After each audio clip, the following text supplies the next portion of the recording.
Olá, eu sou o pastor Edson Reis, quero convidá-lo a nos acompanhar nas redes sociais, elas já estão aparecendo aí. Quero também convidar você a assistir sermões maravilhosos da Palavra de Deus, a Palavra de Deus pregada com muita responsabilidade. A partir de agora, no nosso canal Pela Bíblia, vamos deixar para você sempre uma mensagem edificante, onde você vai edificar a sua fé e também compartilhar com outros as maravilhas da Palavra de Deus. Assista conosco agora mais um tema para a edificação da sua vida. Acerca daquela região ali da Galácia e o que estava acontecendo. Bem, é uma região que quando às vezes a gente lê, carta aos Gálatas, a gente pensa que Gálatas era uma cidade. Não, era uma região conhecida como região da Galácia e que tinha várias cidades em volta. Então fazia-se um complexo de cidades e Paulo escreveu para as igrejas que estavam nessa região. Havia um problema muito sério na região da Galácia. Qual era o problema? O problema estava restrito a uma situação que não acontecia nas outras igrejas que o apóstolo Paulo havia visitado. Porque quando nós consideramos aqui, você percebe que cada igreja tinha o seu problema.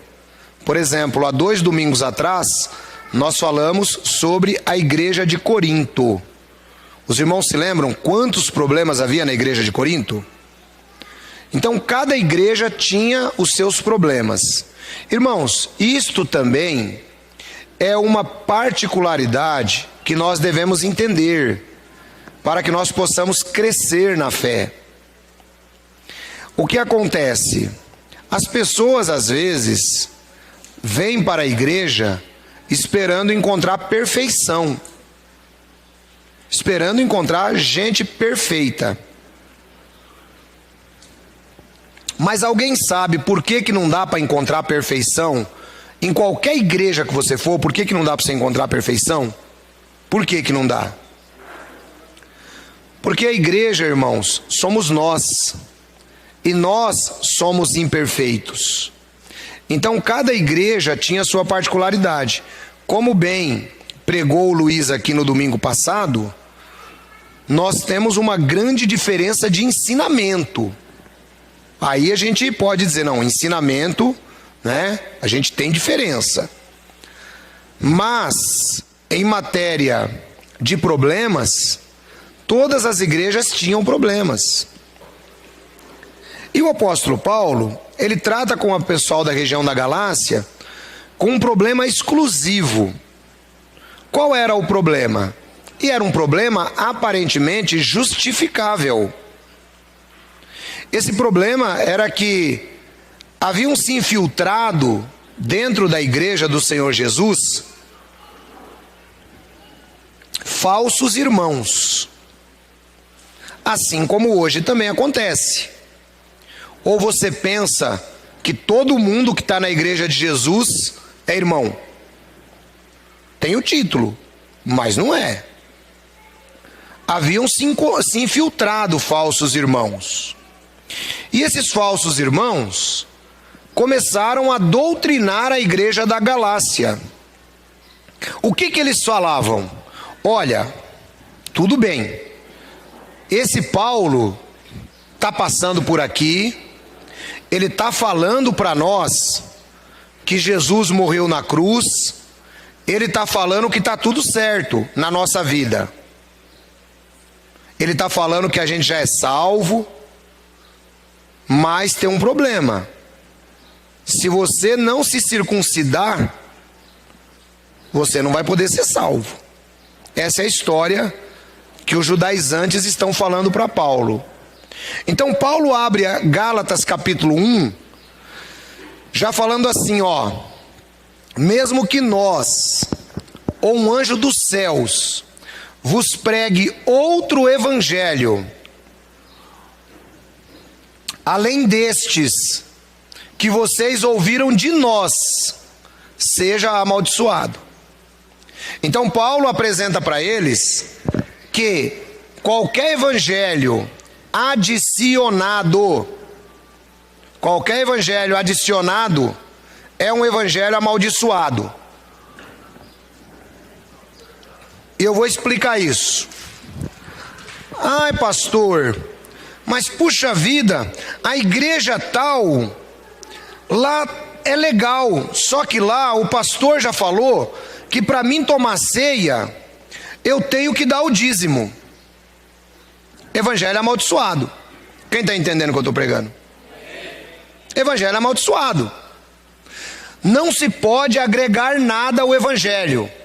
Veja que eles não estavam distorcendo o evangelho. Paulo fala assim, inclusive no versículo 9, ele diz assim: porque não é outro, era o mesmo evangelho, só que eles adicionavam.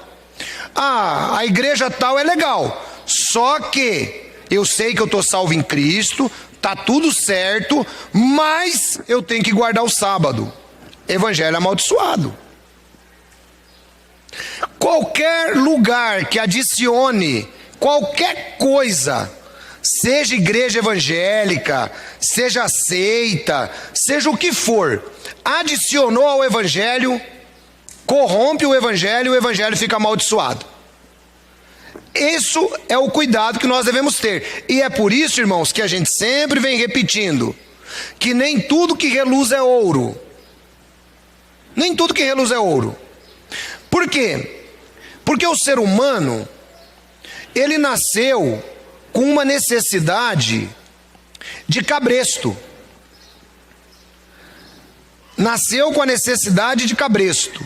Alguém sabe o que é cabresto? Cabresto é aquele instrumento que é colocado no cavalo. E eu tinha a maior pena dos cavalos, rapaz, porque antigamente tinha muito cavalo, né? Na rua, hoje quase não tem mais cavalo. Eu tinha a maior pena dos cavalos, porque o cara passava com o cavalo assim, ó, e o cavalo tinha que andar assim. E o camarada puxava o cabresto para cá, o cavalo virava, puxava para cá, o cavalo virava, entendeu? Desse jeito. O ser humano nasceu, irmão, exatamente assim, debaixo do pecado. O ser humano, quando você impõe uma regra para ele, parece que ele faz melhor, quando você põe uma lei. Agora, quando você dá liberdade, parece que o ser humano tem dificuldade de seguir a liberdade. Era o que estava acontecendo com os Gálatas. Paulo passou lá, e aí o Paulo, ele pega pesado com eles, aqui no capítulo 3, coloca lá para mim, Jean, por favor. Capítulo 3, no versículo 1, o Paulo diz assim, ó: ó insensatos Gálatas, quem vos fascinou, ou quem vos enfeitiçou, para não obedecerdes à verdade, a vós, perante os olhos de quem Jesus Cristo já foi representado como crucificado. Veja só que interessante. Paulo diz que os Gálatas estão como que enfeitiçados diante de um jugo que os judaizantes estão colocando neles. Irmão, e parece que quanto mais você sofre debaixo do jugo, mais o crente quer ficar debaixo do jugo. É igual diz aquele pregador nosso amigo, né, varão? Ele fala que tem crente que parece peão de rodeio. Nem nos 8 segundos ele não larga, né? Ele fica ali, ó, agarrado, tá sofrendo. O cara tá impondo normas sobre ele, mas ele continua firme e forte ali. Você tem que estar aqui de terno e gravata. Opa, tô de terno e gravata. Você tem que dar o dízimo do dízimo. Eu tenho que dar o dízimo do dízimo. Então, irmãos, o Paulo está com esse mesmo problema com os Gálatas. E aí o que acontece? A circuncisão consistia em fazer um corte na carne do prepúcio do órgão masculino. Aí você imagina, era uma coisa boa ou ruim para o camarada fazer depois de velho? Pessoal, varão, chega lá na igreja dos Gálatas, ô pastor, chega aí, ó. É assim, sabe o que acontece? Não, varão, mas eu já tô salvo, varão. Fica tranquilo aí, varão, eu já tô salvo. Varão, você tá salvo, varão, mas vai ter que fazer um corte aí, né? Aí... então tá bom, já que tem que fazer, né? Fazer o quê, né? É assim que tem que ser? Os crentes da Galácia estão caindo nessa conversa. E o Paulo fica bravo com eles. O Paulo fala: quem enfeitiçou vocês? Por que vocês não conseguem seguir a Jesus com liberdade? Porque, irmãos, eu vou dizer uma coisa para vocês. Eu sempre discuto isso com o pastor Anderson, quando a gente tem a oportunidade de conversar.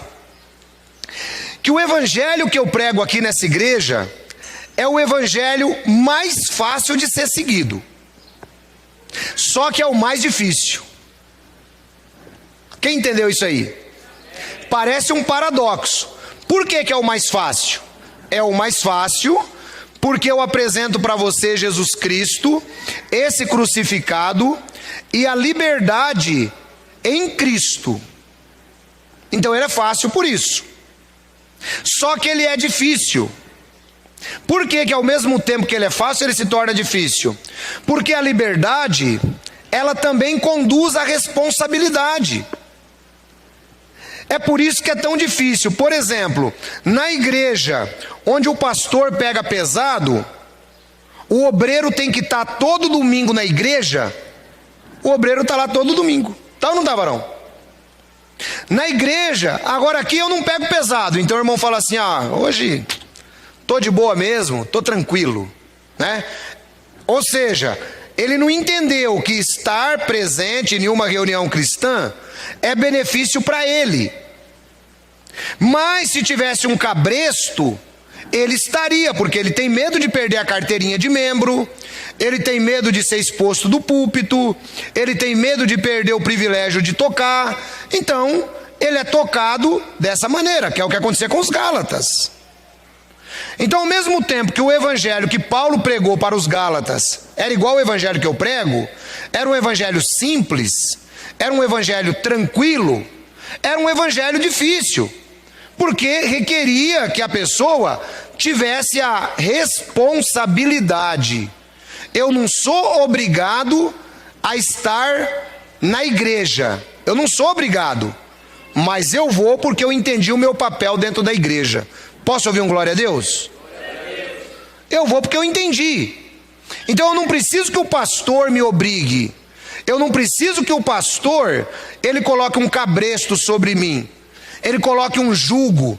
Essa expressão, irmãos, aqui que Paulo usa, né, que a gente já vai ver daqui a pouquinho, ela nos dá a ideia de dois animais arando a terra. Dois bois puxando um arado, com uma canga ou um jugo.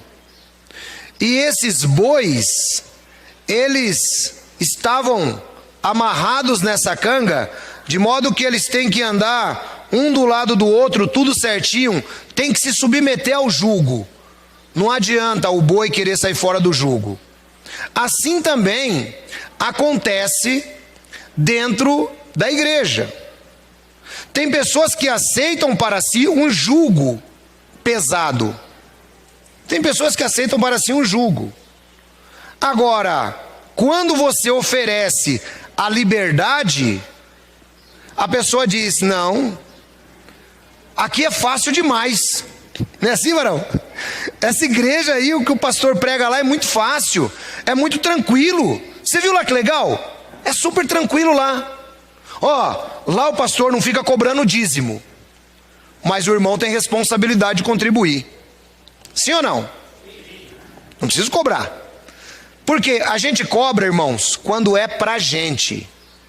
Quando você ensina a palavra de Deus para a pessoa o faz porque ela o faz para Deus. Ela não faz para o pastor, ela não faz para o ministério, ela não faz para ser visto. Ela faz porque ela tem prazer na obra de Deus. Então, a responsabilidade, ela é imposta com a liberdade. E é nesse espírito que Paulo está com os Gálatas. Paulo está indignado com os Gálatas, porque os Gálatas, ao invés de ficarem tranquilos com o evangelho da graça, Eles estão querendo se colocar debaixo do jugo da lei mosaica de novo. E é aí que a gente chega no nosso capítulo 5, onde Paulo diz: foi para a liberdade que Cristo nos libertou. Portanto, permaneçam firmes e não se deixem submeter novamente a um jugo de escravidão. Irmão, o primeiro ponto que você deve entender: você é livre em Cristo Jesus. Quem entendeu isso? Você é livre. Só que liberdade traz responsabilidade. É isso que você precisa entender. Um jovem, ele está preso à lei do trânsito até completar os 18 anos, porque ele não pode tirar carta. Não é assim? É assim ou não é, varão? Pelo jeito já está querendo tirar carta, né? Mas não fez 18 ainda.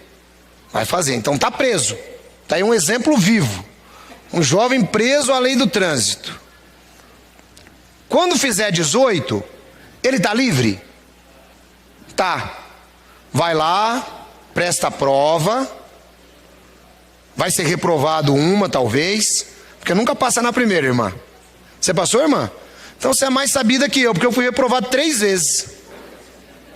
Alguém mais aí foi reprovado 3 vezes? Levanta a mão aí. A Débora, mas você, né, irmã? Esperar o quê? Ainda foi pouco, né? Eu fui porque eu era muito ansioso. Agora ela era, porque é ruim mesmo de volante. Aí, irmão, o que acontece? Quem foi reprovado 2 vezes aí? Levanta a mão. Rapaz, mas como vocês são mentirosos, hein? Quem foi reprovado 1 vez aí? Levanta a mão. Já apareceu mais uma meia dúzia aí, ó. Você tem gente que foi reprovado umas 2 vezes também, viu, irmãzinha? Nunca foi? Nem na moto? Na moto eu fui na primeira. Na moto eu queimei. Na moto, varão. Na moto eu queimei. Na moto eu queimei as faixas logo na entrada, irmão. Larguei, peguei trauma daquilo, falei, eu não quero mais saber desse negócio não. Aí um dia o pastor falou assim, que nada, rapaz, isso é fácil, que até a moto sai para você estar dirigindo um cavalo. Fui reprovado, rapaz, porque eles fazem uma curva quadrada. Eu já queimei aquela curva quadrada na primeira, já queimei na segunda. O instrutor falou, ó, já perdeu o playboy. Então, irmão, voltando aqui para a conversa séria. O que acontece? Então, ele está livre aos 18 para tirar a carta. Mas, ele tirou a carta, tudo bonitinho. Ele pode pegar o carro e sair fazendo loucura? Não pode. Então, tem responsabilidade com o documento que ele tirou. É aqui que está o que Paulo está dizendo para os Gálatas. Jesus nos chamou para a liberdade. Fiquem firmes e não deixem se submeter novamente a um jugo de escravidão. Irmãos, se nós somos livres em Cristo Jesus, você não pode aceitar um jugo de escravidão colocado pelo homem. E o que é esse jugo? Tudo o que se adiciona ao Evangelho. Tudo o que se adiciona ao Evangelho. Olha, nós somos salvos em Cristo, mas, tudo o que está adicionado. Isso não significa que você não tenha responsabilidade como cristão. Por exemplo, eu já ouvi gente dizer assim, então já que eu estou salvo em Cristo, eu posso ficar em casa estudando a Bíblia. Já ouviu isso aí também? Tem crente que diz isso. Aí se eu falar para ele, você está salvo em Cristo, mas você tem que ir à reunião cristã. Ele vai dizer, tá vendo? Mas tem que ir à reunião cristã. Mas espera aí, quem foi que mandou ir para a reunião cristã? Foi o mesmo Jesus que te salvou. Hebreus capítulo 10, versículo 24 e 25. Porque na reunião cristã é onde você exerce a comunhão. Na reunião cristã é que nem o pastor me ensinou. Na reunião cristã é onde você chora. é onde o irmão pisa no seu pé. Na reunião cristã é onde você aprende a perdoar. Na reunião cristã é onde você dá risada. Na reunião cristã é onde você aprende que você é tão pecador quanto o irmão que está do seu lado. Então não tem desculpas para a pessoa dizer que nós estamos tentando agregar ao evangelho a presença dela na reunião cristã. De maneira nenhuma. Estar na reunião cristã é obrigação do crente. Quem entendeu isso? Jesus não está pedindo favor. Jesus falou assim: esteja presente, não deixemos de nos ajuntar, como é mau costume de alguns, mas encorajemo-nos uns aos outros, tanto mais quanto vede chegar o dia. Então estar na reunião cristã é uma obrigação cristã. Ah, pastor, mas a Bíblia também diz que 2 ou 3 em meu nome, né? Então eu estou aqui com a minha família só. Não, está errado, isso é egoísmo. Está ali com a sua família, então faça crescer essa célula da igreja de Jesus. Aí sim. Agora não adianta nós formarmos um clã familiar. Não é assim que a Bíblia ensina. Se fosse desse jeito, o apóstolo Paulo não tinha fundado todas as igrejas que nós vimos que ele fundou durante seus 30 e tantos anos de viagens missionárias para ser morto em Roma depois. Então nós temos liberdade, só que nós temos que usar essa liberdade com sabedoria. 2. Ouçam bem o que eu, Paulo, lhes digo. Caso se deixem circuncidar, Cristo de nada lhes servirá. Irmão, olha que palavra pesada do Paulo. Eu, Paulo, estou dizendo isso para vocês. Porque o cara chegava lá: ó, Paulo, eu estou seguindo a Cristo, está tudo certo. Ah, eu vou circuncidar. O Paulo falou assim: se você deixar circuncidar, Cristo não serve para nada para você. Porque a circuncisão já havia acabado, era lei. Né? De novo, declaro a todo homem que se deixa circuncidar que está obrigado a cumprir toda a lei.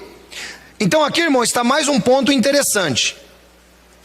Às vezes nós percebemos pessoas que não conhecem a palavra de Deus e tentam explicar a palavra de Deus para os seus membros, fazendo com que os membros estejam debaixo de um jugo. E normalmente esse jugo, ele só é colocado no Antigo Testamento. Você já percebeu que eu prego pouquíssimo o Antigo Testamento? Por que eu prego pouco? Não é porque não tem valor. Tem um valor fantástico. Para mim tirar princípios. Só que para mim dizer para você que você tem que fazer igual está escrito no Antigo Testamento, eu tenho que ensinar para você que você vai ter que guardar as 613 leis do Antigo Testamento, incluindo os 10, e você nunca vai conseguir. Ou seja, porque quem diz que guarda a lei, mas tropeça em um só mandamento, este violou toda a lei. A lei é um conjunto, a lei. Então não é os 10 mandamentos, são 613 mandamentos. Quem sabia disso aí? Alguns irmãos. São 613. De modo que eu não posso pregar para você que você tem que guardar o sábado. Às vezes tem irmão que insiste ainda, quer estar debaixo do jugo do sábado. Pastor, mas não é certo eu guardar o sábado? Não é certo guardar sábado, porque se você guardar sábado, você vai ter que guardar os 10 mandamentos, vai ter que guardar 613 leis de Levítico, de Êxodo, de Números e de Deuteronômio, vai ter que guardar tudo. Você vai ter que criar uma bacia lá na sua casa. Quando a mulher estiver no seu período, vai ter que ficar fora de casa, sabe? Você vai ter que pegar um tarugo e não vai evacuar mais em casa, vai ter que ir lá no meio do mato. É tudo lei do Antigo Testamento. Então não dá. Então o que o Paulo fala aqui é que se você se deixa circuncidar, Se você tenta ficar guardando, aqui ele está falando da circuncisão, é um tópico da lei. Se você tenta deixar qualquer tópico da lei te dominar, então você é obrigado a guardar toda a lei. Você é obrigado a guardar toda a lei. E ele continua: separados estáis de Cristo, vós os que vos justificais pela lei, da graça tendes caído. Irmão, quem já entendeu o que é ser salvo pela graça, mas entendeu e é capaz de explicar para o seu vizinho para ele ser salvo também? Levante a mão. Quem já entendeu isso? Alguns irmãos, então eu vou explicar de novo. Ser salvo pela graça significa que você foi salvo devido ao amor de Deus, que você não precisou fazer nada. Você não precisou fazer nada para ser salvo. Deus te salvou na eternidade. Ou seja, a graça, também traduzida como benignidade imerecida, é o grande amor de Deus em salvar o homem, sem o homem retribuir a salvação. Então repita comigo: a graça é o amor de Deus salvando o homem sem obras do homem. Isso é a graça. É Deus te salvando, não porque você fez, não porque você tem belos olhos azuis, mas Ele te salvou porque Ele te ama, sem esperar as suas obras. Isso é a graça. Isso é a graça. Ok? Posso ouvir um amém da igreja?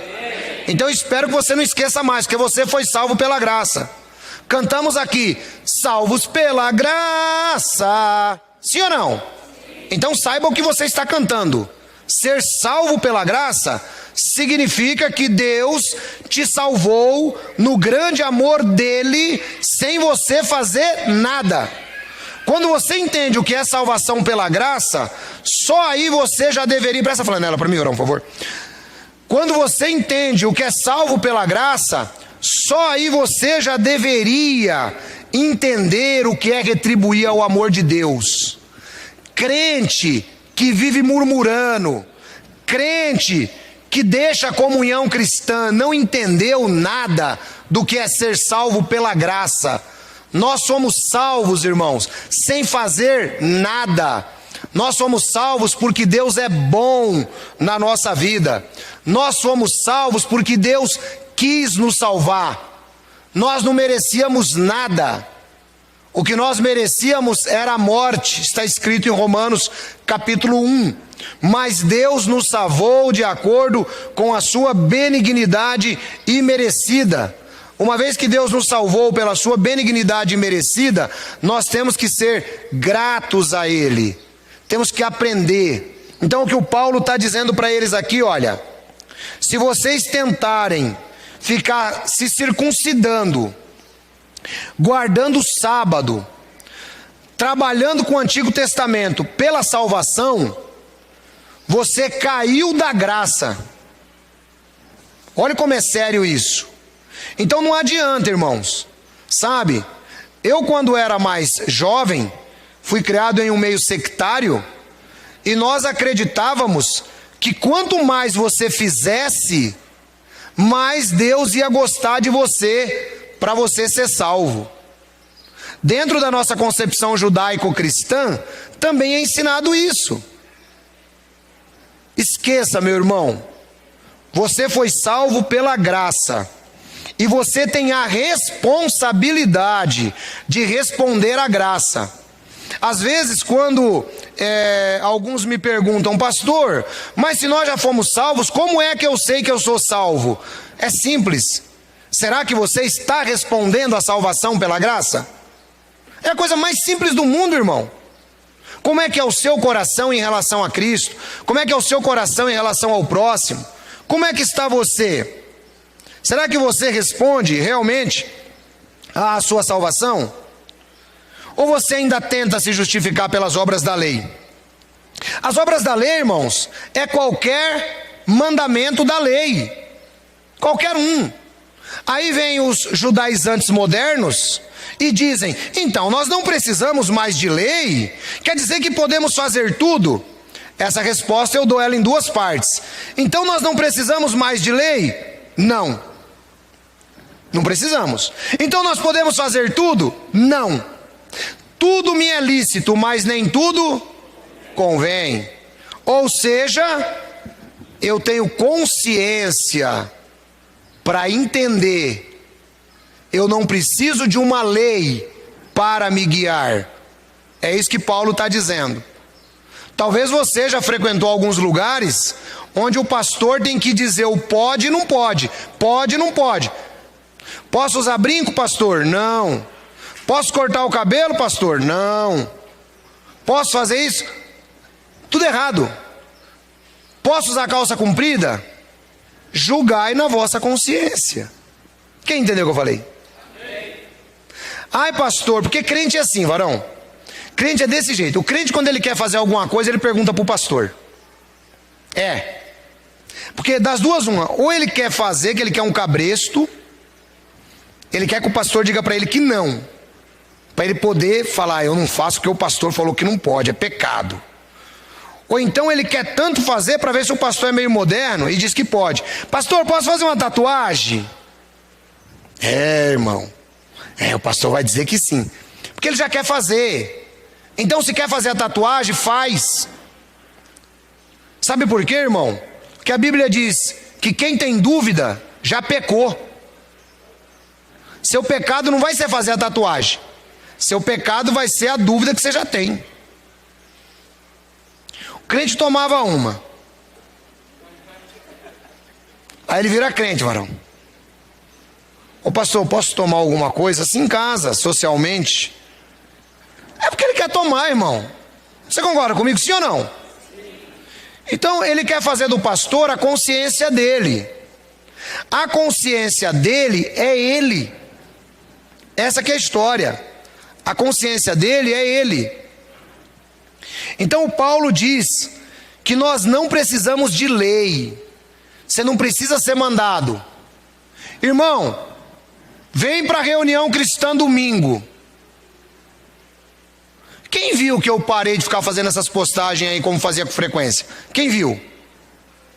E os outros pastores pararam também. Sabe por quê, irmãos? Nós chegamos à seguinte conclusão: que você está aqui porque você ama a Deus. Você não sabe. Alguém tem dúvida do horário da nossa reunião dia de domingo? Que hora que é? Então acabou. Não é assim, pastor? Então domingo, 9 horas da manhã. Eu sei que a minha obrigação é minha obrigação, como pastor, estar aqui. Sim ou não? Vocês já pensaram, se chegasse hoje, por exemplo, aí eu não viesse. O pastor Anderson ia pregar, tenho certeza disso. Mas como é que ficaria a sua cabeça? Como é que ficaria a sua cabeça? Você gostaria? Quem gostaria aí, levanta a mão. Ninguém gostaria. Então, irmãos, eu entendi a minha obrigação em Cristo. Você precisa entender a sua também. Isso é liberdade.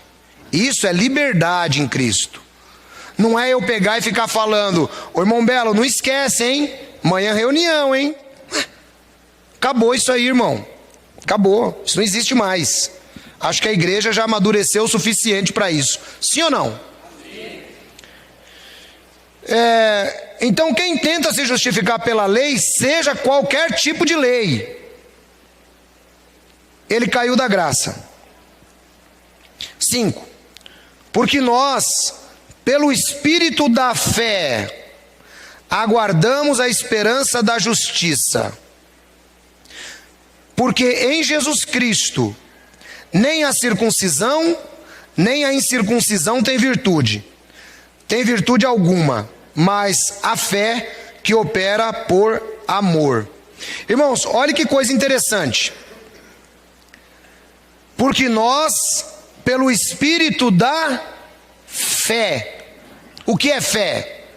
Fé é a certeza, é a expectativa certa daquilo que não vemos, mas cremos. Fé é a certeza daquilo que não vemos, mas cremos. Nós não precisamos de uma imagem de nosso Senhor Jesus Cristo aqui, porque nós temos fé. Quando você precisa de uma imagem para você poder se posicionar perante Deus, isso significa que você não tem fé. Você precisa ver. Andamos por fé e não por vista. Coloquem isso na cabeça de vocês. E aí depois ele diz que esta fé opera por amor. Você entendeu a relação do que eu acabei de dizer, irmãos? Entre você exercitar a sua fé e a sua demonstração de amor a Deus?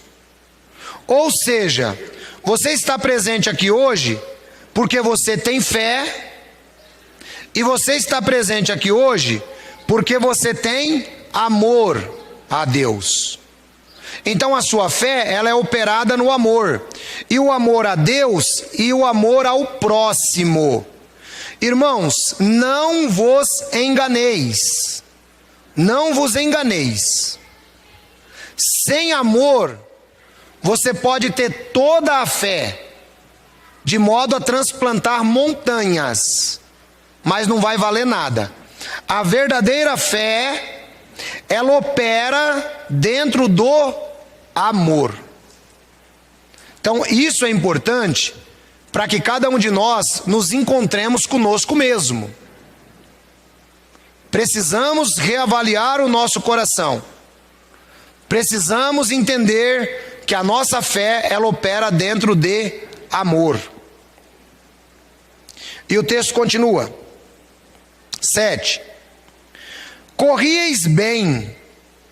Quem vos impediu para que não obedeçais à verdade? Esta persuasão não vem daquele que vos chamou. Um pouco de fermento leveda toda a massa. Irmãos, o apóstolo Paulo está falando para os Gálatas o seguinte: vocês estavam indo até bem. Ele compara com um corredor. Vocês estavam correndo bem. Mas quem vos impediu de obedecer à verdade? O que é que estava impedindo os Gálatas de obedecer à verdade? A circuncisão que eles estavam aceitando como ensinamento para a fé cristã.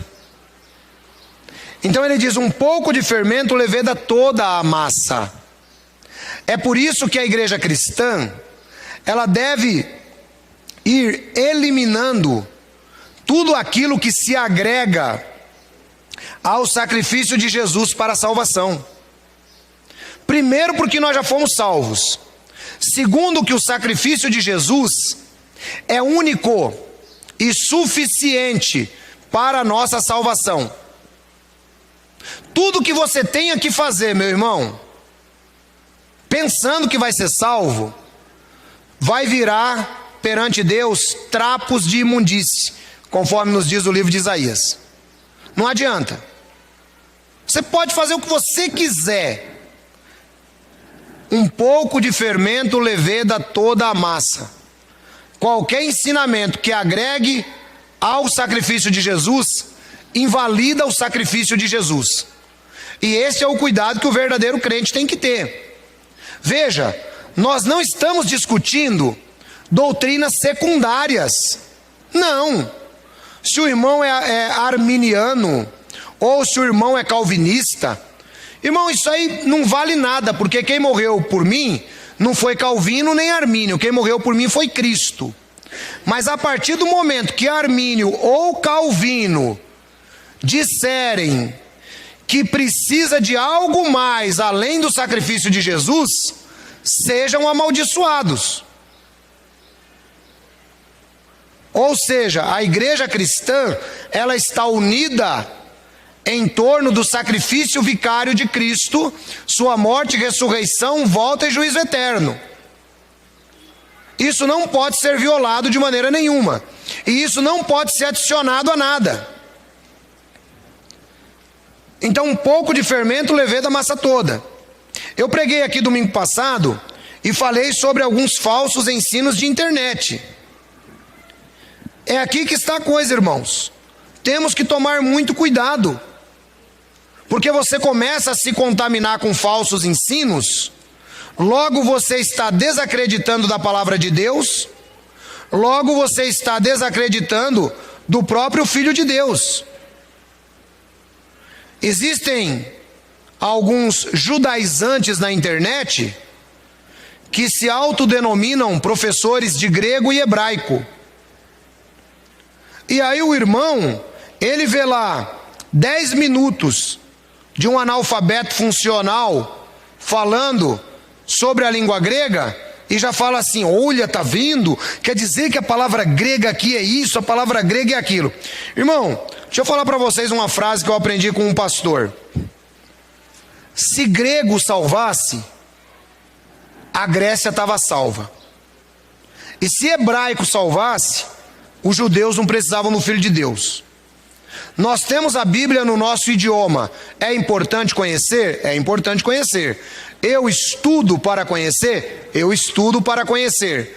Porém, de tudo que estudo, não vi nada que desqualifique a nossa tradução João Ferreira de Almeida como uma das traduções mais próximas dos originais.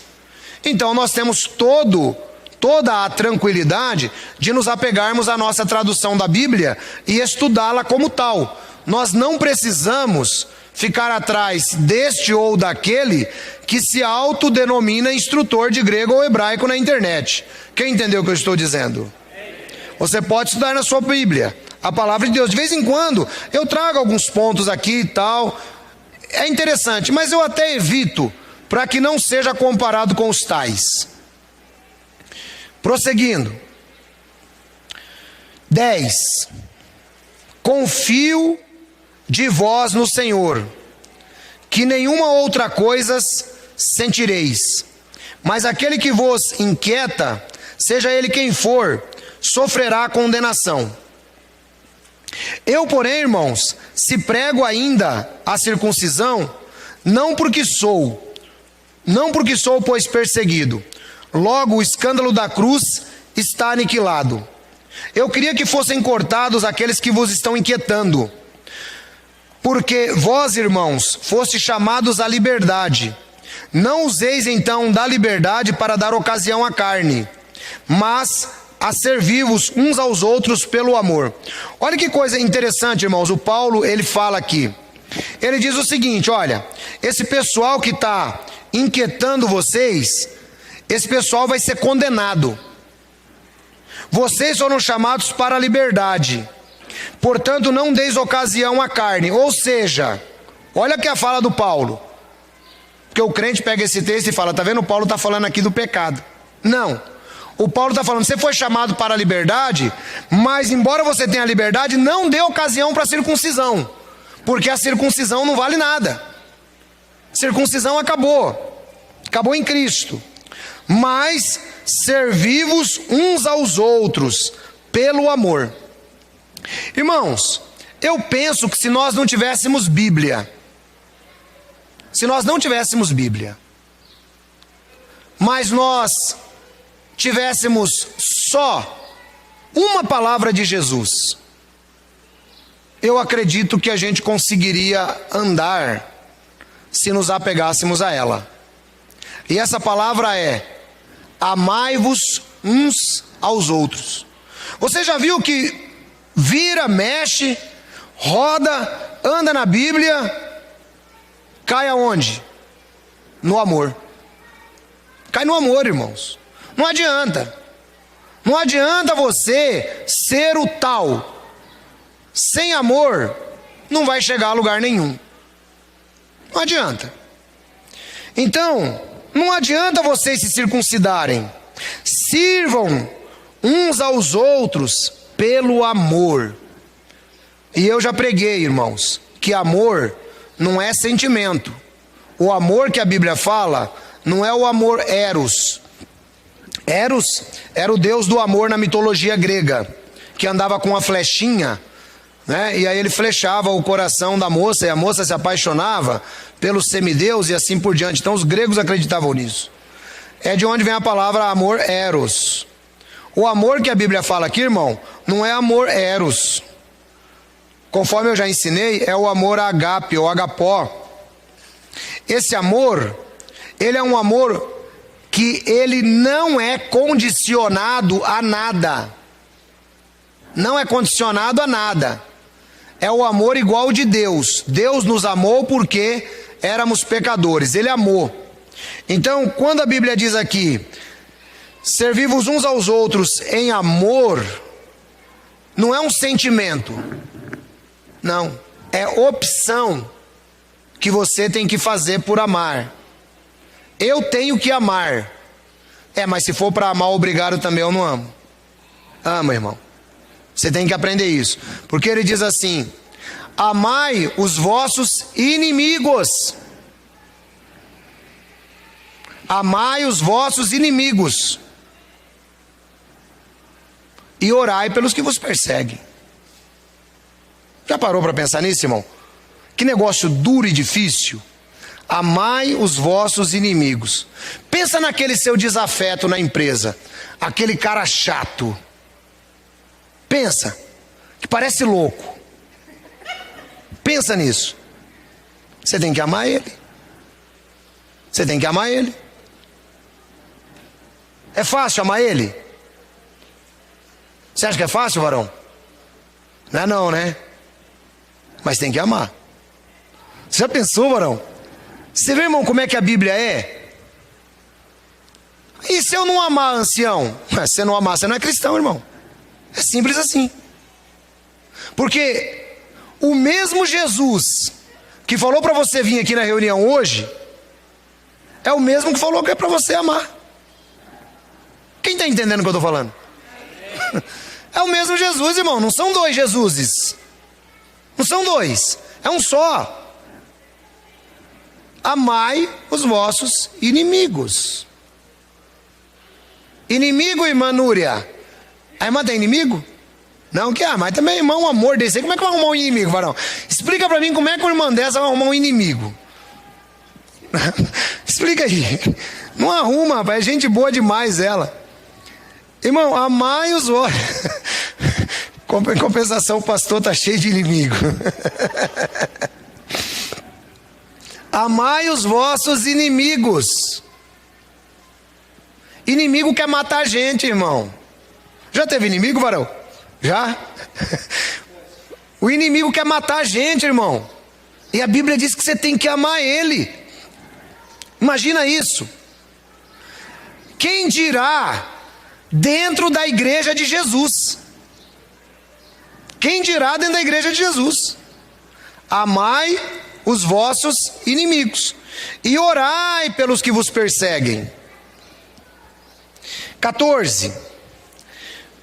O Paulo é fantástico. Porque toda a lei se cumpre numa só palavra, nesta: amarás o teu próximo como a ti mesmo. Se eu tivesse esperado Paulo falar, eu não precisava ter falado, né, varão? Aí o Paulo falou, isso significa que eu estou na sintonia com Paulo, tá? Então olha só que coisa, irmãos. Toda a lei se cumpre nisso que eu já acabei de explicar para vocês, então não vou nem explicar o 14. Ô pastor, mas o senhor não tinha lido antes? Não, irmãos, não leio. Eu deixo que Deus fale para você, não sou eu. O versículo 14 aqui já estava explicando o que eu expliquei, mas já valeu, né, varão? O Paulo está na mesma sintonia.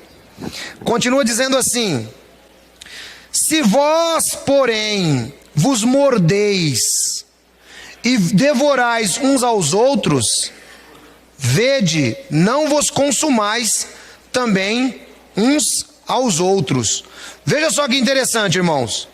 O Paulo diz que o amor ao próximo, ele deve ser o vínculo que nos une. Mas ele diz assim, olha, porém se vocês se mordem uns aos outros, vedes, não vos consumais uns aos outros. Essa palavra consumais aqui, ela tem um significado interessante. Diz uma forma como utilizar por completo a palavra destruir. Então, essa palavra aqui, ó, não vos consumais uns aos outros, significa não vos destruís uns aos outros.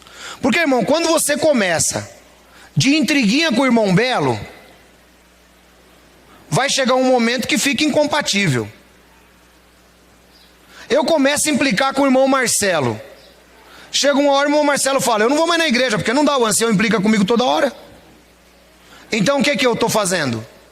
Eu estou me destruindo e estou destruindo o irmão. A Bíblia não aceita, a palavra de Deus não aceita picuinha entre irmãos. Quem entendeu o que eu estou falando? Irmão, você pode até não topar muito o irmão. Você pode até não topar muito. Só que tem uma coisa, a Bíblia diz: conviva em amor. Conviva em amor. Nem todo mundo gosta de mim e eu sei. Mas o que eu posso fazer? Jesus tinha 12. Tinha um que não gostava dele. Você concorda? Quem é a unanimidade aí que todo mundo gosta? Todo mundo gosta. Onde você chega, todo mundo gosta. Com exceção da irmã Núria, claro. Né? Que todo mundo chega, todo mundo, oh, ele chegou, que legal. Quem já teve desafeto aí, já teve conflito? Levanta a mão. Levanta a mão aí. 90% da igreja. Você nunca teve também não, varão? Você não tem também não, porque você também é outro também, que onde chega todo mundo gosta, né? Né, Gary? Isso é um amor de pessoa também. Onde chega, oh, o dia chegou, meu, que legal, tal. Né? Não vos consumais uns aos outros. Irmãos, a gente vai ter conflitos. A gente vai ter conflito. Só que tem uma coisa: não significa que nós somos as piores pessoas. Você não vai agradar todo mundo. Winston Churchill, primeiro-ministro britânico durante a Segunda Guerra Mundial, depois que acabou com o eixo do mal, ele prestou uma entrevista e o repórter perguntou para ele, porque Winston Churchill era simplesmente unanimidade no mundo, e o repórter perguntou para Churchill o seguinte: o senhor pode nos dar o caminho da vitória? Porque tinha acabado com Hitler. Ele disse: o da vitória eu não conheço, mas o da derrota eu conheço muito bem, que é agradar a todos. Quando você tenta agradar todo mundo, irmão, você tenta acender uma vela para Deus e uma para o diabo, além de você ser a pior pessoa, você vai acabar sendo ruim depois para um dos dois. O que Churchill estava dizendo? Ele estava dizendo o seguinte: olha, eu até tive vários conselhos que eu ouvi, mas eu não acatei, porque senão eu não teria feito o que fiz. E nós somos exatamente assim, irmãos. Não dá para você ser o Lulinha, paz e amor para todo mundo toda hora. Eu sei que eu tenho muitos desafetos. Eu sei que eu tenho. Você entendeu? Inclusive pelas internets da vida. Sei que tenho. Só que tem uma coisa, irmãos: enquanto eu estiver tentando agradar homens, eu não sou servo de Cristo. Não sou servo de Cristo. O cristão, ele tem que tomar certas posições. Tem horas que dói a posição? Tem. Tem horas que você perde, irmão. Tem horas que você perde por causa de você ter posição. Tem horas que você perde. Mas é melhor você perder e ter posição do que você acender uma vela para Deus e uma para o diabo. Sabe? Mas ao mesmo tempo que você pode ter posição, você tem que ter o coração aberto sempre para perdoar. Eu tenho posição, também não perdoo. Quero ver se o irmão Belo vai fazer eu perdoar ele. Tá errado. Posso ter posição, posso brigar com o Belo, mas tenho que ser humilde e lá pedir desculpa para ele depois. É simplesmente assim que funciona a Bíblia. Então não vos devorais uns aos outros, não vos mordais uns aos outros. E ele prossegue agora: digo-vos, porém, andai em espírito, e não cumprireis com as concupiscências da carne. Porque a carne cobiça contra o espírito, e o espírito contra a carne. E estes se opõem um ao outro, para que não façais o que quereis. Mas se sois guiados pelo espírito, não estáis debaixo da lei. Irmãos, olha que coisa interessante. O Paulo está dizendo aquilo que eu já preguei aqui. Existem duas pessoas dentro de você. Uma que quer andar pelo espírito. Sim ou não? Por exemplo, agora, está todo mundo andando pelo Espírito. Sim ou não? Está todo mundo andando pelo Espírito. Mas significa que você vai andar pelo Espírito o dia todo hoje? Não. Dali a pouco, irmão, você passa ali na feira, porque eu me lembro do irmão, varão. Ele dá risada. Eu lembro do irmão, a mulher dele falava assim, varão, que quando saía de casa, ele saía na carne, para vir para a igreja. Ele saía na carne. Que ele passava pela rua de trás, já olhando assim, ó, para ver se o bar estava aberto, para ele jogar uma sinuca e tomar uma. Passava pela rua de trás. Quando chegava aqui, ele andava pelo Espírito. Cantava, glória a Deus, aleluia. Quando voltava, deixava a mulher em casa e já voltava para a carne de novo. Então o irmão anda na carne de vez em quando, a gente sabe que anda. Mas o Paulo diz que existe uma luta, irmão, da carne com o Espírito. Eu já falei sobre isso. Existe dois seres dentro de mim, de modo que este que você olha agora não sou eu. Quem entendeu isso? Alguns irmãos não entenderam, eu explico. De modo que este que você olha no espelho não é você. Quem entendeu isso? Melhorou. O você é aquele que está aqui dentro do coração, que só Deus conhece. E você, irmão, se vê num conflito direto, porque tem hora que você fala assim, vou fazer isso que está certo. Não é assim? Ou isso aqui eu não posso fazer que está errado. Mas você já percebeu que você não fica recorrendo a uma lei para você achar o erro? A quem você recorre? A sua própria consciência. Eu não vou fazer isso porque isso está errado. De modo que, mas eu estou querendo tanto fazer, fiz. Então você andou pela carne. Então o cristão, tem horas que ele está andando na carne e tem horas que ele está andando pelo Espírito.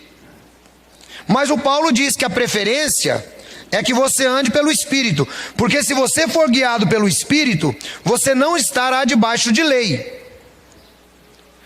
Pois as obras da carne são manifestas, as quais são prostituição, impureza, lascívia, idolatria, feitiçarias, inimizades, porfias, emulações, iras, pelejas, dissensões, heresias, invejas, homicídios, bebedice, glutonarias e coisas semelhantes a esta, acerca das quais vos declaro, como já vos disse, que os que cometem tais coisas não herdarão o reino de Deus. Irmão, olha que coisa interessante. O Paulo falou aqui de coisas que são comuns a nós no dia a dia.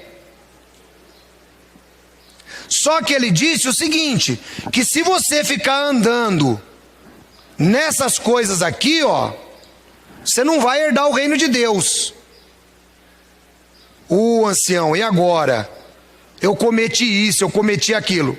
Não é nesse sentido, irmão, que ele está falando. E eu volto a perguntar, quem sou eu? E quem é você? Na integralidade da vida. Qual a minha porcentagem de erros e acertos? Não para salvação, mas para mim como cristão. Qual a minha porcentagem de erros e acertos? Porque, irmão, veja só, se o cara não se prostitui, o cara é idólatra. Se o cara não é idólatra, ele causa problema, ele arruma inimizade, ele briga, emulações, que também está ligado a brigas. Ele tem acesso de ira. Levanta a mão aí para mim quem nunca teve acesso de ira.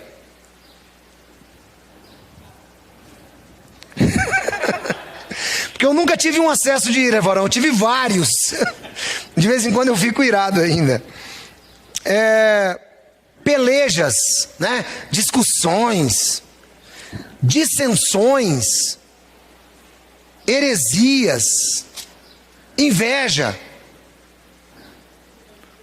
homicídio, bebedice, glutonaria e coisas semelhantes. Ele não parou aqui não. O que ele está mostrando para nós? Que se você andar pela carne, você não vai herdar o reino de Deus. São aquelas pessoas que não têm a consciência para dizer: meu Deus, isso aqui que eu fiz está errado. Esse é o pessoal que não vai herdar o reino de Deus. Agora você que anda pelo Espírito, você vai cometer pecados como esse. Sim ou não? Sim. Só que tem uma diferença. Quando você pecar, você vai dizer assim: meu Deus, me perdoa. E se você pecou contra o seu próximo, você vai lá e vai falar assim: meu próximo, me perdoe. Essa é a diferença do crente que anda pelo Espírito e o crente que anda só pela carne. Porque chega um momento na vida do crente, irmão, quando ele não aguenta mais andar pelo Espírito, quando ele não aguenta mais andar pelo Espírito, sabe o que ele faz? Ele larga a igreja de Jesus Cristo. Aí ele não quer mais saber de princípio cristão. Aí ele vira aquele camarada que não está nem aí, não respeita mais nada. Ele só quer saber do mundanismo. E é dessa maneira. Vamos lá. Mas o fruto do Espírito é amor. Repita comigo. Amor. Amor. Gozo, que quer dizer alegria, paz, longanimidade, benignidade, bondade, fé, mansidão, temperança. Quem tem tudo isso aí, dá um amém. Você percebeu, irmão, como é o crente? O crente, se ele passar a andar na carne, ele não vai herdar o reino. Mas só que também no Espírito ele não consegue andar direto. Irmão, se eu for pegar esse texto aí, se eu fosse pensar em salvação por causa desse texto, sabe quando que eu ia ser salvo? Fala aí. Nunca. Não tem como ser salvo, irmão. Se eu for pensar nisso aqui, para mim ser salvo, se eu não fosse salvo pela graça, como é que eu vou cumprir isso aqui, irmão? Explique para mim. O fruto do Espírito é amor, esse eu tenho. Alegria, eu também tenho. Paz, graças a Deus eu tenho. Longanimidade, eu não tenho. Benignidade, eu tenho. Bondade, eu tenho. Fé, eu tenho. Mansidão, eu não tenho. Temperança, eu não tenho. Então não seria salvo. Agora, eu não tenho alguns, tem uns aí que você também não tem. Você concorda? Por isso que você não pode me julgar. Eu não tenho, eu sou honesto em dizer, eu não tenho um pingo de calma na vida, irmão. Sou ligado no 380 mesmo. Procura, irmão, vou dizer pra você. Pensa numa luta. Pensa numa luta, irmão. Pensa numa luta. É por isso que eu tenho toda a autoridade para ensinar. Eu tenho toda a autoridade para ensinar por isso. Porque pensa numa luta quando o irmão começa a me apurrinhar. Isso de modo geral. Para mim não dá, irmão, aquela resposta que eu preciso dar. Eu tenho que praticar isso aqui. Então eu vou tentando praticar essas coisas. Eu vou tentando. Eu acho que eu já melhorei um pouco. Não já melhorei, Varão, um pouco? Eu melhorei, né? Graças a Deus. Então, Varão. Então você tem que praticar, irmão. Aquilo que você sabe que você não tem, você tem que aprender a tentar praticar. Eu não sou um camarada muito bom, então eu vou tentar praticar. Como que você pratica? Na primeira oportunidade de fazer uma bondade, faça. Como que eu pratico? O irmão começa a me apurrinhar. Eu fico quieto e falo assim: Deus, me dá paciência. Embora eu não possa ficar orando pedindo paciência. Mas para aquele caso exclusivo eu peço uma paciência. Eu peço uma paciência. Então, irmão, aí significa que eu não estou andando na carne. Você entendeu? Significa que eu não estou andando na carne. Agora, o crente que sabe das suas deficiências e não corrige, ele está andando na carne o tempo inteiro. Você entendeu? E ele diz assim: contra essas coisas não há lei. E os que são de Cristo crucificaram a carne com as suas paixões e concupiscências. Se vivemos em espírito, andemos também em espírito. Então isso explica, irmão, que o versículo 19 até o 21 é você. É você. E os versículos de 22 a 23, a 24, a 23 também é você. Ou seja, você tanto é carnal quanto você é espiritual. Agora, o que você tem que fazer, irmão? Eu quero que você pense comigo na ilustração de uma balança de dois lados. Isso que eu estou lhe falando não é para salvação. Salvo você já foi. Isso que eu estou lhe falando é para você andar melhor. Quero que você pense numa balança de dois lados. Esse lado aqui da balança, todo mundo conseguiu pensar? Uma balança com dois lados. Esse lado da balança aqui, ó, é você em pé nela. E as obras da carne aqui do lado. Esse outro lado da balança é você com as obras do Espírito do outro lado. Qual das duas pende mais? Eu quero que você pense comigo. Se você tirar daqui da obra do Espírito, o que acontece com esse lado da balança? Ele fica mais pesado, não fica? Porque a carne está ganhando. Se você tirar da carne e colocar no Espírito, esse lado aqui começa a ganhar. É isso que Deus está querendo dizer para você, entre obras da carne e obras do Espírito. Você tem que ir eliminando, crucificando as obras da carne. Pastor, porque quando a gente fala em obra da carne, Gabriela, o pessoal pensa, a igreja evangélica pensa, que obra da carne é sexo. Sabia disso aí, varão? Eles pensam que é sexo, tá falando obra da carne.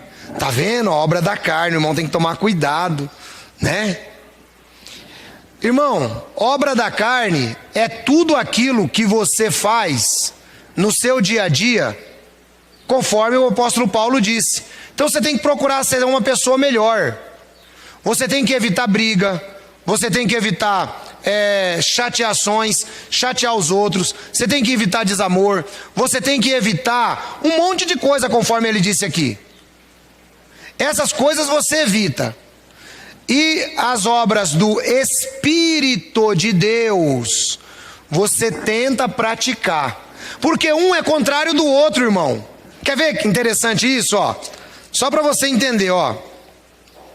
Por exemplo, ele fala aqui, ó: porfias, emulações, iras, pelejas e dissensões. Que é a mesma coisa. É um espírito de briga, é aquele espírito contencioso. Isso é da carne, certo? No espírito, amor e paz. Então, se você exercita o amor, você tira a briga da sua vida. Se você exercita a paz, você tira as porfias e as dissensões da sua vida. Então, o que você tem que fazer? E sempre comparando. Hoje você vai sair daqui com essa balança na sua cabeça. Quem tem sido você nessa balança? Quem tem sido você? Você pesa mais com as obras da carne ou você pesa mais com as obras do Espírito? Ai, pastor, eu estou equilibrado, estou neutro. Corre disso daí, irmão.